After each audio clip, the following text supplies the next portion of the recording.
नमस्कार। आपका अखबार के संग में आपका स्वागत है। मैं हूं प्रदीप सिंह।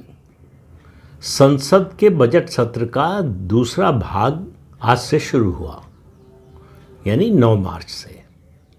और पहले ही दिन पहले से ये तय था कि विपक्ष ने लोकसभा अध्यक्ष के खिलाफ जो उनको हटाने का प्रस्ताव दिया है उस पर चर्चा होगी।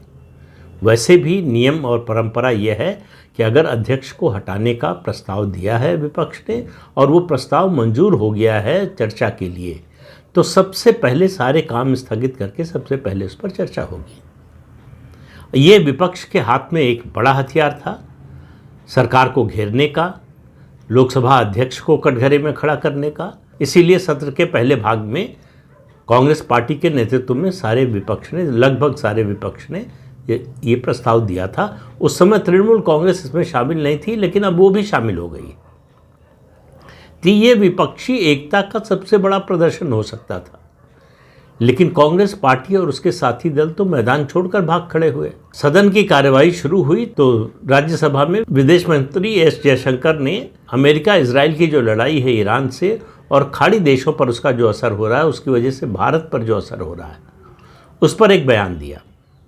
अब आप देखिए, वहाँ भी राज्यसभा में ये नियम है कि अगर मंत्री बयान देता है कोई, उस पर सदस्यों को प्रश्न पूछने का अधिकार है, क्लैरिफिकेशन लेने का अधिकार है। तो हंगामे में क्लैरिफिकेशन के अपने अधिकार को त्याग दिया विपक्ष ने, और इधर लोकसभा में हंगामा किया, एक नया नोटिस दिया कि ये जो युद्ध चल रहा है इस पर चर्चा हो। अब आप देखिए, एक प्रस्ताव जो मंजूर हो चुका है, लोकसभा अध्यक्ष ओम बिरला ने ही अपने खिलाफ जो प्रस्ताव आया था उसको चर्चा के लिए मंजूरी दी, और जिस दिन मंजूरी दी उस दिन से उन्होंने घोषणा कर दी कि जब तक इस प्रस्ताव पर मतदान नहीं हो जाता या इसका फैसला नहीं हो जाता, मैं सदन की अध्यक्षता नहीं करूंगा। और तब से वो सदन में नहीं आ रहे हैं। जाहिर है कि लोकसभा अध्यक्ष सदन में आएंगे तो वो अध्यक्ष की कुर्सी पर ही विराजेंगे, वहीं बैठेंगे, कहीं और नहीं बैठ सकते हैं। उपाध्यक्ष जरूर बैठते हैं कहीं और, लेकिन लोकसभा अध्यक्ष तो उनकी जो तय कुर्सी है वहीं पर बैठेंगे। अब विपक्ष के हाथ में माना जा रहा था कि बहुत बड़ा हथियार है। संसद के बजट सत्र के दूसरे भाग की कार्यवाही शुरू होगी तो विपक्ष सरकार पर हमलावर होगा, लेकिन विपक्ष तो भागता हुआ नजर आया। जिस मुद्दे पर चर्चा कराने के लिए विपक्ष को सदन को चलने देना चाहिए था, उस मुद्दे पर चर्चा कराना तो दूर, सदन को चलने नहीं दिया। सरकार को एक तरह से विपक्ष ने वॉकओवर दे दिया। ये तो पहले दिन से मालूम था, जिस दिन प्रस्ताव दिया था, कि संख्या बल विपक्ष के पास नहीं है। लेकिन संसदीय जनतंत्र में ऐसे अवसर आते हैं जब विपक्ष ऐसे प्रस्ताव लेकर आता है जिन पर वोटिंग होती है, उनमें एक संदेश देने की कोशिश होती है, अपनी एक मंशा जाहिर करने की, अपनी बात को देश के सामने रखने की कोशिश होती है। जैसे ये प्रस्ताव है या दूसरा है अविश्वास प्रस्ताव सरकार के खिलाफ। ये जानते हुए भी विपक्ष कि उसके पास संख्या बल नहीं है, सरकार नहीं गिरा सकता, अविश्वास प्रस्ताव लेकर आता है। उसमें उसको हर विषय पर अपनी बात रखने का, सरकार को कटघरे में खड़ा करने का मौका मिलता है। तो इसका संबंध सीधा संख्या बल से जुड़ा नहीं होता। अब कहा जा रहा है कि विपक्ष को लग रहा है कि जो है वो संख्या बल तो है नहीं, हटा तो पाएंगे नहीं। तो भाई, ये तो पहले दिन से मालूम था, तो आप भाग क्यों रहे हैं? जब प्रस्ताव दिया है आपने और चर्चा के लिए मंजूर हो गया तो उस पर चर्चा कीजिए। चर्चा के लिए पीठासीन अधिकारी जगदम्बिका पाल बुला रहे हैं बार बार ना। ये प्रस्ताव दिया था कांग्रेस के केसी वेणुगोपाल ने। केसी वेणुगोपाल से कह रहे हैं कि आप चर्चा शुरू कीजिए, लेकिन कांग्रेस और विपक्ष के सदस्य हंगामा कर रहे हैं। सदन नहीं चलने दिया, सदन कल तक के लिए स्थगित हो गया। तो सदन से भागता हुआ विपक्ष देश पहली बार देख रहा है। जब विपक्ष को मौका मिले तब भी वो अपनी बात रखने को तैयार नहीं है। सवाल यह है कि क्यों? आखिरकार विपक्ष सदन से भाग क्यों रहा है? सदन को चलने क्यों नहीं दे रहा है? संसद का सत्र चले तो विपक्ष के पास सबसे बड़ा औजार होता है सरकार को घेरने का, सबसे बड़ा हथियार होता है सरकार पर हमला करने का, और विपक्ष लगातार इस अवसर को गंवा रहा है। इसका एक ही मतलब होता है, आप कुश्ती के मैदान से या खेल के मैदान से कब वॉकओवर देते हैं, कब भाग जाते हैं? जब आप जानते हैं अच्छी तरह से कि हम किसी भी हालत में जीत नहीं पाएंगे, लेकिन बात केवल जीत पाने की नहीं होती है। जब आप जानते हैं कि हम लड़ भी नहीं पाएंगे, यानी विपक्ष के पास कोई तर्क नहीं है, कोई तथ्य नहीं है, उसके पास कोई मुद्दा नहीं है। आप याद कीजिए, बजट का सत्र जब शुरू हुआ जनवरी में, तो उस समय विपक्ष का सबसे बड़ा, राहुल गांधी का सबसे बड़ा मुद्दा क्या था? वो था जनरल नरवणे की किताब। आज जनरल नरवणे की किताब की चर्चा भी राहुल गांधी नहीं करते, और उनके खिलाफ इस किताब के मुद्दे और दूसरे मुद्दों को लेकर भाजपा के सांसद निशिकांत दुबे ने एक सब्सटेंटिव मोशन मूव किया है। हालांकि अभी तक इसकी खबर नहीं है कि स्पीकर ने उसे मंजूर किया है या नहीं, लेकिन मुझे लगता है स्पीकर इसके बारे में फैसला तभी देंगे जब उनके बारे में जो प्रस्ताव है उसका फैसला हो जाएगा। दूसरा मुद्दा क्या था विपक्ष के पास और राहुल गांधी के पास? SIR का। आपको SIR का नाम सुनाई दे रहा है राहुल गांधी के मुंह से? पूरे बिहार चुनाव के दौरान वो SIR और वोट चोरी का मुद्दा उठा रहे थे। 5 विधानसभाओं के चुनाव होने जा रहे हैं इस महीने और अगले महीने। नोटिफिकेशन इसी महीने 15 तारीख के बाद किसी भी दिन जारी हो जाएगा। लेकिन राहुल गांधी के लिए जो सबसे बड़ा मुद्दा था नवंबर में और उसके बाद रहा, वो अब मुद्दा ही नहीं है, उसकी वो बात ही नहीं करते हैं।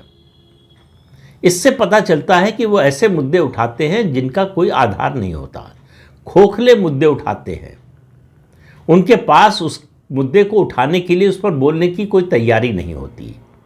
तो जब तैयारी नहीं होते, संसदीय जनतंत्र में ये देखा जाता है कि जिस सदस्य के पास या जिस वक्ता के पास, स्पीकर के पास उस विषय पर कुछ बोलने के लिए नहीं होता है, तो वो 2 काम करता है, या तो वॉकआउट कर जाता है या फिर हंगामा करता है। अगर पार्टी है तो हंगामा करती है कि सदन की कार्यवाही न चलने पाए। यही काम कांग्रेस पार्टी और उसके साथी दल लगातार कर रहे हैं, सत्र दर सत्र। उनका सबसे बड़ा एजेंडा होता है कि कोई एक विषय ऐसा उठाओ जिसका कोई आधार नहीं हो, आधारहीन विषय उठाओ, उसके समर्थन, आधारहीन विषय के बारे में भी आप कुछ तो तैयारी करते हैं, आप कुछ अध्ययन करते हैं, कुछ तथ्य जुटाते हैं और फिर उनको एक तर्क से जो है खड़ा करने की उस मुद्दे को कोशिश करते हैं। वो मेहनत भी ये विपक्ष करने को तैयार नहीं है।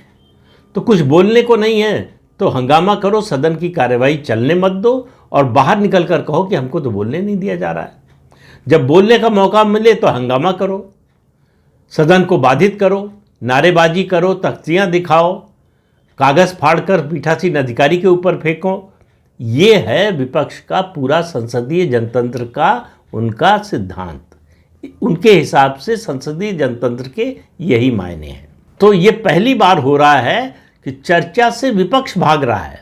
आमतौर पर यह होता है कि बड़े संवेदनशील या महत्वपूर्ण मुद्दे ऐसे होते हैं, या ऐसा मुद्दा जिसमें सरकार घिरती हुई नजर आ रही हो, सरकार बचना चाहती है ऐसे मुद्दों पर चर्चा से।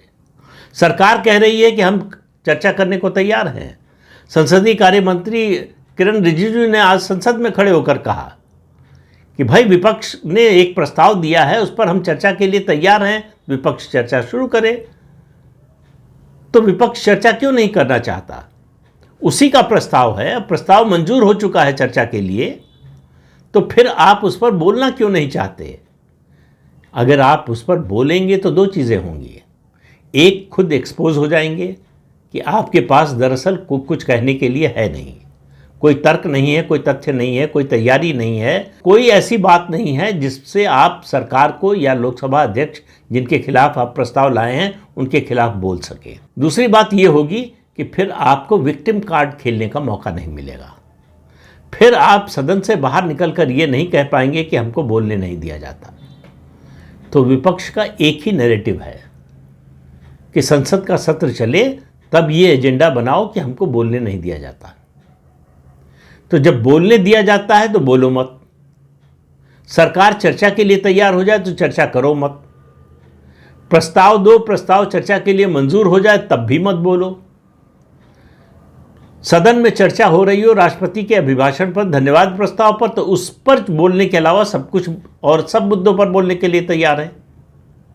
उस समय ही लेकर आए थे जनरल नरवणे की किताब का मुद्दा, और लग रहा था कि इससे बड़ा मुद्दा तो कोई देश में है ही नहीं। ये देश की सुरक्षा, सम्मान और उसकी संप्रभुता से जुड़ा हुआ मुद्दा है लेकिन 2 महीने में सब गायब हो गया। कहाँ गया वो मुद्दा? राहुल गांधी के मुंह से जनरल नरवणे का नाम और या उनकी किताब का नाम क्यों नहीं निकलता? जो किताब आज तक छपी नहीं, उस किताब के आधार पर वो दावा कर रहे थे कि ये ऐसा ऐसा हुआ नहीं हुआ एक अलग बात है। आपके पास उसकी कोई जानकारी है, तथ्य है, सदन में बोलने का मौका मिल रहा तो बोलिए। और मैंने तो पिछले वीडियो में भी जब इस पर चर्चा हुई थी कहा था कि भाई अगर मान लीजिए कि सरकार आपको इस विषय पर बोलने नहीं दे रही है, सरकार ने कहा कि जो किताब छपी नहीं है, जो किताब और जो उसके अंश आप ऑथेंटिकेट नहीं कर सकते, उसकी चर्चा सदन में नहीं कर सकते, तो उस विषय पर चर्चा नहीं हो सकती। तो विपक्ष के हाथ में सबसे बड़ा हथियार है अविश्वास प्रस्ताव सरकार के खिलाफ। अविश्वास प्रस्ताव एकमात्र ऐसा प्रस्ताव है जिस पर विपक्ष देश और दुनिया के हर मुद्दे पर बोल सकता है। उसका इस्तेमाल नहीं कर रहा है विपक्ष, यानी फिर साबित होता है कि उसके पास बोलने के लिए कुछ है नहीं, कहने के लिए कुछ है नहीं। तो मुद्दों से भागता हुआ और संसद से भागता हुआ विपक्ष पहली बार देश देख रहा है, और ये हो रहा है राहुल गांधी के नेतृत्व में, जो नेता प्रतिपक्ष हैं। तो इससे आप अंदाज़ा लगाइए कि विपक्ष कितनी दयनीय हालत में है। वो दिन दुनिया की किसी भी डेमोक्रेसी को देखने को न मिले जब उसके विपक्ष के पास बोलने के लिए कोई मुद्दा ना हो, सरकार को घेरने के लिए कोई तर्क ना हो, सरकार को कटघरे में खड़ा करने के लिए कोई तथ्य ना हो। आज वही स्थिति हम भारत में देख रहे हैं। इससे कमज़ोर, इससे निकम्मा, इससे नाकारा विपक्ष इस देश ने आज तक नहीं देखा। कोई भी सरकार हो, चाहे जितनी अच्छी चलती हो, उसके खिलाफ बोलने के लिए, उसके खिलाफ उठाने के लिए बहुत सारे मुद्दे होते हैं। दुनिया में ऐसी कोई सरकार नहीं हो सकती जिसके खिलाफ आप कोई मुद्दा न उठा सके, कोई बात न कह सके, या उसकी कोई कमज़ोरी न हो। लेकिन फिर भी अगर आप नहीं कर पाते हैं तो ये आपकी कमज़ोरी है। मैं जब से भारत की संसद उसकी कार्रवाई को देख रहा हूँ और जब से उसके बारे में पढ़ रहा हूँ, सुन रहा हूँ, तब से मैंने इतना कमज़ोर विपक्ष कभी नहीं देखा। संसद से भागने वाला विपक्ष मैं पहली बार देख रहा हूँ। भागने बचने की कोशिश करने वाली सरकारें देखी हैं, सरकार देखी है। याद कीजिए मनमोहन सिंह, सोनिया गांधी के राज का दौर, वो 10 साल का, 2004 से 2014, जब सरकार किसी भ्रष्टाचार के मुद्दे पर उसके खिलाफ जो आरोप है उन पर चर्चा के लिए तैयार नहीं होती थी। आज हालत यह है कि विपक्ष जो मुद्दे उठा रहा है, सरकार उस पर चर्चा के लिए तैयार है और विपक्ष भाग रहा है। आप सदन में नहीं बोलते हैं, सदन से बाहर निकलकर मकर द्वार पर बैठकर जो है वो मीडिया से बात करते हैं, वहां बात करते हैं। तो कुल मिलाकर विपक्ष की जो नई कॉन्स्टिट्यूएंसी बनी है, मकर द्वार के आसपास जो मीडिया के लोग खड़े रहते हैं, कुछ सांसद जो आते जाते रहते हैं, और सोशल मीडिया, ये 3 मिलाकर विपक्ष की कॉन्स्टिट्यूएंसी है। भारत के लोग उसकी कॉन्स्टिट्यूएंसी में नहीं आते, भारत के लोग उसके कंसिडरेशन में नहीं आते। तो लोगों के पास जाना या अपनी बात लोगों तक पहुंचाने की कोशिश करना, ये विपक्ष के एजेंडे में नहीं है। उनको लगता है कि संसद के मकर द्वार पर या प्रेस कॉन्फ्रेंस करके हम जो बोल दें उसको पूरा देश सुन ले और मान ले और उस पर विश्वास कर ले और उसके अनुसार निर्णय ले। ऐसा कभी दुनिया में हुआ नहीं है और होगा भी नहीं।